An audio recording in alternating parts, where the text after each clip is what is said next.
Hello, welcome back to some more early morning barking. Talking about BPD and NPD by somebody that has both. Don't forget to hit the like and subscribe buttons and follow me and retweet me and all those things people do on social media, please. Thank you. So today I didn't know quite what to name this episode. I think as I explain it, it will all come clear, and hopefully by the end of it, I'll have actually thought of a name for this video. It's come up because in a couple of situations, I've sort of left groups of people, or I'm thinking about leaving groups of people. This could be any sort of situation where I'm being purposefully vague because it applies to so many different situations. All social groups, work groups, anywhere where there's a group of people and you're leaving. And there is an urge that comes. And this, of course, depends on the reason why you're leaving. You might be leaving on good terms. You might be leaving, however, because for whatever reason, you're pretty pissed off with that group. Or you just don't want to be part of, for whatever reason. This honestly, this could be anything. But there is an urge to sort of not just burn bridges as such, but I don't know, kind of leave that social bomb in the room, so to speak. Really give everyone a piece of your mind. It's sometimes difficult to walk away without saying anything. And personally, I've just been through a couple of experiences where I managed to walk away without saying anything. And there's a couple of, I'm getting ahead of myself actually. There were, I know, right? These are planned and written down. So there's two kinds of situations for me. There's one where I left a group because I was bored with the group. Nobody in the group had done anything to me nothing bad had happened to me at all. I had become bored with the group because of the nature of the group. And when that happens, there is sometimes this overwhelming urge to tell everybody exactly what you think. This comes from a sort of feeling of superiority. You want to tell people what's wrong with them. And you sort of feel like maybe doing that as you walk away would be the ideal time to do that because you're walking away. You're showing the utter contempt that you can from doing that and basically slamming the door closed behind you so it doesn't matter what's said. It serves no purpose whatsoever. I don't know if it... does it feel good to do? I think it must, actually, because... Oh shit, that's a fairly horrid thing, isn't it? Right? We're talking about hurting people just for the sake of hurting them emotionally. As some kind of power play, just because you've decided that you've had enough of these people for whatever reason, even though they've done nothing to you. I'm, of course, talking about myself. I'm transferring this. I'm projecting it all onto the internet. But really, I'm talking about me. There's a feeling of power that comes with that, isn't there? A feeling of superiority and being more than. Because I'm not shit like these people. I don't have to put up with their rubbish. They're meaningless to me. Why not just let rip and tell them that they're meaningless to me? And... in the past, I don't know that I'd have been able to get away without saying anything. I actually feel quite proud of myself for doing it. It seems such a simple thing, doesn't it?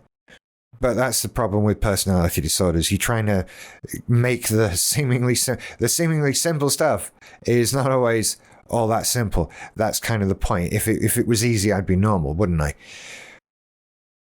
And I think it comes from leaving something in another context too often. Because the other context that I'm sort of going through is one where I feel something has been done to me. I have to be purposefully vague about this. I do apologize. I really can't go into specifics. But I feel harmed in some way. And so that brings with it a desire to sort of hurt back and push back and cause somebody the pain that they've caused me, right? So before leaving that group, part of me wants to hurt somebody. Part of me wants to make sure that I leave that group devastated and crushed by what I say as I leave. And that the people who have, in whatever way, harmed me, I need them to know that. And I need them to sort of feel that I can harm them more than they've harmed me. That I can feel stronger and bigger than they are. There's a total power play there, but it's coming from a place of self-defense. And so it's lashing out. It's angry. It's reactionary.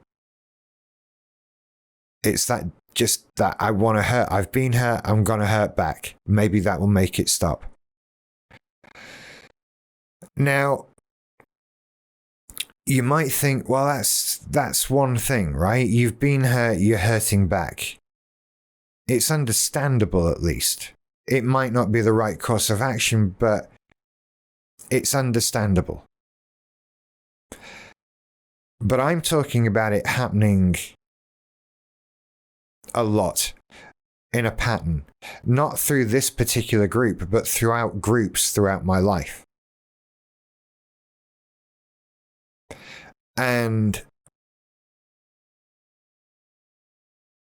when that starts to happen, you start to have to question, is it all these groups that I've been part of that are the problem, or is it the, one common factor between them all, which is, of course, me?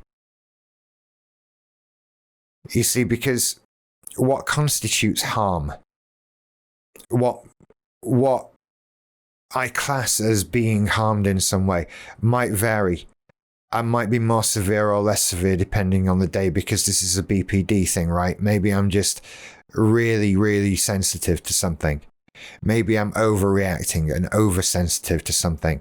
And I decide I've been harmed. And this is a very common thing because I do it.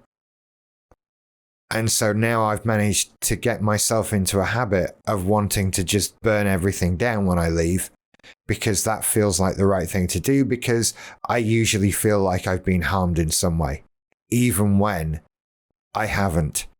I still want to have that feeling of power as I walk out, have everybody upset that I've left. I suppose it gives you some sort of last minute feeling of having belonged to something in the first place, right? If they're sad when I left, that means they appreciated me, or at least wanted me there. I suppose the most depressing thing is leaving and no one caring. Of course, you don't know because you've left.